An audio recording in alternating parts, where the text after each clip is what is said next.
Gimana bisa jadi perempuan hebat semacam ini? Amalnya apa? Sekarang kita masuk pada amal ibadahnya. Jadi kalau ibu ingin naikkan level, mendekati Sayyidah Aisyah, ya, kan ada level ingatan tuh 4 ya Bu. Ya. 1, cepat ingat, lama lupa. Oke. 2, lambat ingat, lambat lupa. 3, lambat ingat, cepat lupa. Baik, ini yang parah nih. Ya, ini yang parah. Yuk kita ulangi dulu. 1, cepat ingat, lambat lupa. 2, cepat ingat, lambat lupa. 3, cepat ingat, cepat lupa. Nah, ini yang repot ini. Yang keempat, lambat ingat, cepat. Saya udah nerangin 2 jam. Paham Ibu? Tidak. Dia begitu mau ditutup, paham. Keluar, lupa. Baik. Sayyidah Aisyah ini level nomor 5. Cepat ingat, sulit lupa. Cepat ingat, sulit. Jadi Bu, bukan mau ingat, mau lupa susah. Mau lupa susah. Biasanya kan yang begitu utang ya. Ya kan? Ya. Ini yang kelima, cepat ingat, sulit lupa. Amalannya apa? Yuk kita bagi 2 saja. 1, sholatnya. Amalan sholatnya. Itulah sebabnya kenapa tadi saya sebutkan di awal tentang saudara beliau Abdurrahman ini.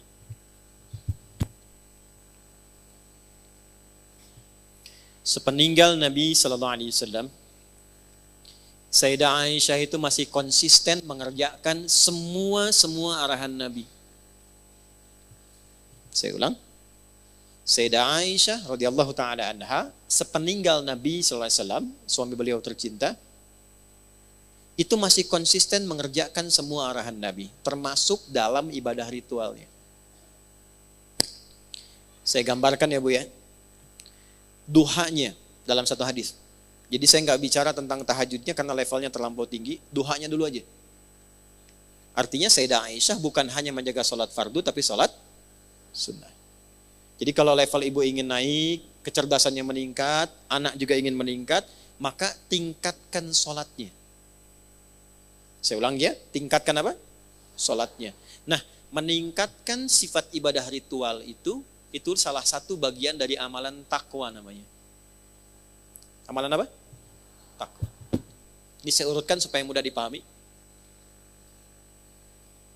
Takwa itu adalah kondisi terdekat dengan Allah. Ya, kondisi terdekat dengan Allah. Jalannya dibangun lewat ibadah. Untuk mencapai takwa itu lewatnya ibadah. Salah satunya sholat. Salah satunya sholat. Disebutkan kalimat takwa dan derivasinya, turunannya, itu sebanyak 240 kali dalam Al-Quran. Di antara penyebutan itu, ada yang menunjuk jalan-jalan takwa. Di antaranya sholat. Al-Baqarah ayat 2-3. Dzalikal kitabu la hudal lil. Siapa muttaqin orang takwa di ayat itu? Ayat 3-nya, alladzina yu'minuna bil ghaibi wa yuqimunas. Baik, dan dia konsisten meningkatkan sholatnya. Poin saya bukan di kalimat terjemahannya. Poin saya lihat sini. Coba ibu bedakan tulisan sholat di ayat 3 di Al-Baqarah dengan ayat 238. Ketika kita membuka Quran surah kedua Al-Baqarah di ayat 238, saat Allah berfirman, Hafizu ala salawati. Tulisannya begini. Alif, lam, sad, lam, wawu, alif, ta maftuhah. Begini. Salawat. Silahkan cek di mushaf. Tapi ketika Allah berfirman di Al-Baqarah ayat 3, Alladzina yu'minuna bil ghaibi wa yuqimunas shalah. Perhatikan. Tulisannya begini, lihat mushafnya terjemahan kalau tidak percaya. Alif, lam, sad, lam, waw, fathah tegak begini, tak marbutah. Silahkan cek. Apa bedanya? Jika kita mengacu kepada Al-Baqarah ayat 238, Hafizu ala salawat, begini, ini maksudnya salat fardu. Salat wajib. Ada berapa jumlahnya? 5 waktu. 24, 4, 3, 4. Itu rumusnya. 2 subuh, 4 zuhur, 4 asar, 3 maghrib, 4 isya. 2, 4, 4, 3, 4. 5 waktu. Banyak tidak? Banyak, karena itu jumlahnya 5 kan? Jama'. Tapi kalau ibu ingin menambah dari yang fardu itu dengan tambahan sunnah, sebelum subuh ada 2 rakaat. Sebelum zuhur ada 4 rakaat. Nggak sampai 4 bisa 2. Setelah zuhur 2 rakaat. Setelah maghrib 2 rakaat. Setelah isya 2 rakaat. Malam tahajud. Nah kalau itu ditambahkan pada yang fardu, bukan sekedar yang fardu saja, maka robah kalimatnya dari ciri yang pertama begini kepada bagian yang kedua begini. Alladzina yu'minuna bil ghaibi wa yuqimunas. Nah ini bentuk yang kedua. As-salah, alif, lam, shad, lam, waw, fathah, tegak, tak marbutah. Nah orang takwa di Quran itu disifatinya dengan yang ini yang kedua. Jadi ketika ibu ingin meningkatkan diri menjadi pribadi lebih takwa, naik levelnya, yang Allah tantang, challenge dari kita adalah naikkan dari yang fardu. Kalau salat 5 waktu itu wajib. Jadi yang tidak ingin naik level pun tetap 5 waktu juga. Ibu pengen levelnya naik, tapi jumlahnya tetap sama. Apa bedanya dengan yang standar? Jelas? Nah ketika disebutkan naikkan takwanya, tingkatkan takwanya, salah satu caranya salat. Begitu ini optimal, naik. Apa kaitan takwa dengan kehidupan kita? Tadi saya contohkan Sayyidah Aisyah begitu tinggi ilmunya. Hubungan takwa dengan ilmu ditemukan di Quran surah kedua Al-Baqarah. Di ayat 282. Satu-satunya ayat paling panjang dalam Al-Quran. Lihat langsung ke bagian bawah paling pojok sebelah kiri. Lihat ujung ayatnya. Quran surah kedua Al-Baqarah. Ayat 282. Sebelah kiri, lihat ujung paling bawah. Wattaqullah, tingkatkanlah takwamu kepada Allah, wa yu'allimukumullah. Semakin meningkat takwamu, Allah tanamkan, ajarkan, dan tambahkan pengetahuan pada dirimu. Jadi, akselerasi, percepatan pengetahuan itu bukan hanya ditempuh dengan ikhtiar kita untuk menghafal dan belajar. Kalau pengen cepat dapat aksesnya, dekati pemiliknya. Yang punya ilmu siapa? Allah. Yang punya harta siapa? Allah. Ya, alhamdulillah Allah titipkan pengelolaan sebagai amanah tempat ini kepada Bu Anita. Punya akses dengan Bu Anita, cepat nih bisa pesan tempat nih. Bahkan kita bisa pesan Bu, kalau bisa besok-besok di depan ada domnya ya. Supaya yang di luar itu misalnya bisa lebih nyaman. Sepakat? Insya Allah jadi pahala misalnya ya. Nah, itu bisa lebih cepat diwujudkan. Ketimbang saya bilang sama Teh Nanet. Ya? Atau Bu Novi misalnya. Kenapa? Karena aksesnya cepat. Sekarang Anda bayangkan yang punya ilmu siapa? Kalau kita mendekati Allah, maka Allah sendiri yang menyampaikan, aku berikan percepatan tambahan pengetahuan. Di luar batas standar manusia. Itulah sebabnya orang dulu tuh tahu betul. Kalau ingin cepat pintar yang diajarkan, sholat dulu Bu. Pernah dengar Abdullah bin Mas'ud? Abdullah bin Mas'ud itu belajar bahasa Persia dan Ibnu Abbas itu belajarnya cuma 3 hari. Langsung menguasai bahasa asing 3 hari. Pernah dengar Ibnu Sina? Avicenna? Ya kan? Bapak kedokteran? Avicenna itu ibu bapaknya paham betul tentang fikih ini. Ini ada nasabnya. Maka dari kecil yang diajarkan cuma 2. Quran dan sholat, Quran dan sholat. Avicenna cek di sejarahnya. Kalau lupa sesuatu, itu bukan buka buku. Datang ke masjid, sholat 2 rakaat dan ingat apa yang tadi terlupa. Semua. Sholat. Makanya kalau ibu cek, kenapa Nabi mengajarkan pada orang tua dengan ketat, dari kecil anak itu ajarkan sholat. Pernah dengar hadis ini? Usia 7 tahun, ajarkan anakmu apa? Kalau 10 tahun masih bandel, maka lakukan apa? Pukul. Bukan. Itu terjemahannya kurang tepat, bukan dipukul. Ya, bukan dipukul. Terjemahannya adalah berikan pelajaran yang membuat dia mengerti. Doroba itu bukan hanya memukul, asalnya memberi pelajaran, memberi contoh. Doroballahu mathala, Allah ngasih contoh. Di Arab itu ngasih contoh, kebiasaannya mukul dengan halus. Di kita tidak harus mukul, uang jajan tahan. Itu bisa begitu. Nah kenapa dari kecil itu sholat yang ditekankan? 2 tujuannya. Supaya anak jadi baik. Yang kedua dekat dengan Allah, kepintarannya meningkat. Tapi orang tua sekarang saya perhatikan luar biasa advance. Ya, anak TK-nya sudah manasik gitu. Ya, Nabi tekankan sholat, ini sudah manasik, ya, level kelima tuh. Ini kan level 2. Jelas ya? Wattaqullaha wa yu'allimukumullah. Sekarang lihat cara sholatnya Sayyidah Aisyah. Saat duha. Duha itu sholat fardu atau sholat sunnah? Perhatikan kesaksian dari keponakan beliau. Aku ke rumah bibiku dan menyaksikan bibiku sedang sholat duha. Dalam satu riwayat membaca surat Tur, surah ke-52. Ketika sampai pada bacaan tasbih, beliau bertasbih dan menangis dalam tasbihnya. Perhatikan baik-baik ya. Semua biografi, cerita tentang orang-orang hebat di masa lalu selalu memberikan kita informasi tidak pernah mereka membaca apapun kecuali paham apa yang dibaca itu. Minimal tahu artinya, Bu. Nih ya, saya tuliskan. Saking paham dan mengerti tentang ayatnya, saya lihat bibi saya itu bukan sekedar baca diulang sampai menangis. Sesegukan kalau bahasa kita itu, saking merasakan dalamnya ayat itu untuknya. Karena lama, ini baru satu ayat, karena lama baca itu, saya putuskan saya ke pasar dulu untuk beli sesuatu.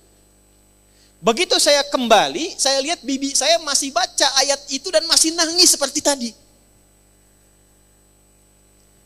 Ibu kesini, lihat teman ibu sedang sholat, baca Al-Ikhlas, saking ikhlasnya nangis misalnya. Ya. Baru nyebut Allahus Somad, ingat semua masalah misal. Ya. Nanti ada sanadnya, Bu. Al-Ikhlas itu ada sanadnya, nanti saya cerita di akhir ya, tolong diingatkan. Misalnya begitu Allahus Somad diulang-ulang, sudah 5 menit belum selesai. Ibu putuskan saya ke Kosambi dulu aja deh, ntar kesini lagi. Begitu kesini lagi, masih di ayat yang sama, masih nangis, dan itu yang dikerjakan sholat sunnah. Itulah Sayyidah Aisyah.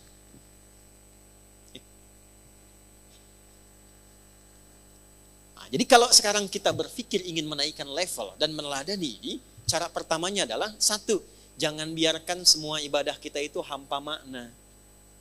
Jangan biarkan tidak mengerti apa yang kita kerjakan dan kita lakukan dalam ibadah kita. Karena di Islam itu unik, semua ibadah itu ada artinya, Bu. Ada petunjuknya. Ini sindiran yang halus dari Allah ya, bukan dari saya. Di Quran surah ke-29 ayat 45. Bahasa tafsirnya gini, ini nggak ditemukan di terjemahan. Bahasa tafsirnya, maaf, akan ditemukan orang sholat yang tidak paham, tidak mengerti apa yang dibaca dan dilakukan dalam sholatnya. Saya bacakan ayatnya. Utslu ma uhiya ilaika minal kitab. Utslu. Kalau ibu buka mushaf, di situ terjemahannya bacalah. Coba lihat, utslu terjemahannya apa? Bacalah. Ada yang bawa mushaf? Terjemahannya apa di situ? Bacalah kan? Utslu, tahan. Utslu, bacalah kan? Baik. Sekarang saya tanya, wahyu pertama turun apa? Iqra, apa artinya Iqra? Kalau sama-sama terjemahannya, kenapa kalimatnya beda? 1 utslu, kedua Iqra. Bu, kalau Iqra, tuh Iqra. Dari kata kiro'atun. Artinya, baca tanpa menuntut paham. Yang penting baca. Jelas? Kalau utslu, dari kata tilawah. Tilawah. Punya 3 arti. 1, baca. 2, pahami yang dibaca itu.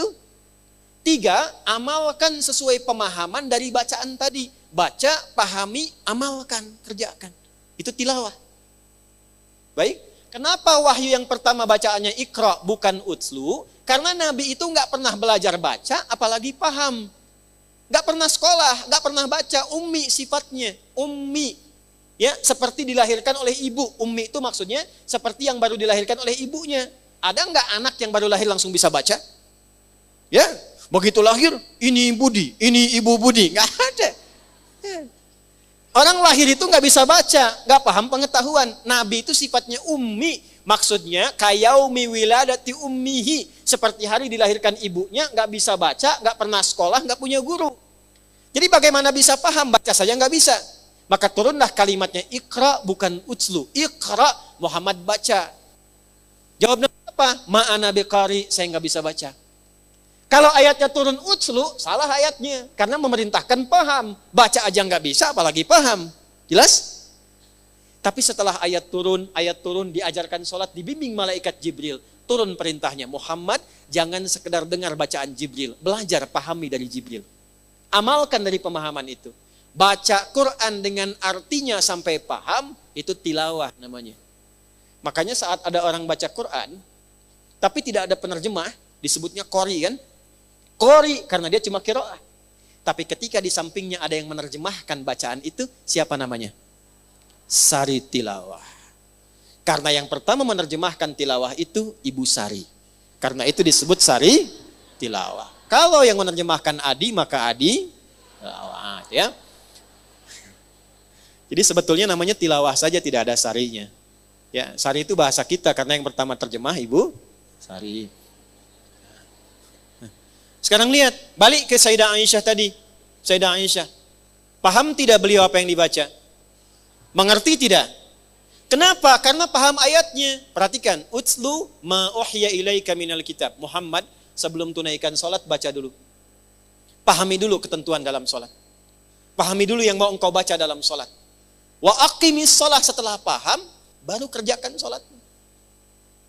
Itu yang menjadikan sholat kita itu jarang khusyuk.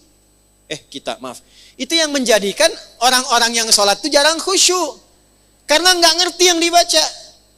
Coba jujur ya, saya tanya nih. Ibu ribuan kali ruku dan sujud. Paham nggak yang dibaca dalam ruku? Ngerti nggak yang dibaca dalam sujud? Nah itu yang menjadikan ketika sholat, setan itu begitu leluasa menggoda. Ini dari Nabi ya, kisi-kisinya nih. Ada di Abu Daud. Ada setan khusus, catat nih. Setan khusus yang tugasnya menggoda orang sholat. Tadi kan kita sepakat kurikulum fikih kuburan ya. Tambahan satu lagi nanti kita belajar insya Allah fikih setan. Nah, belum pernah ada kan?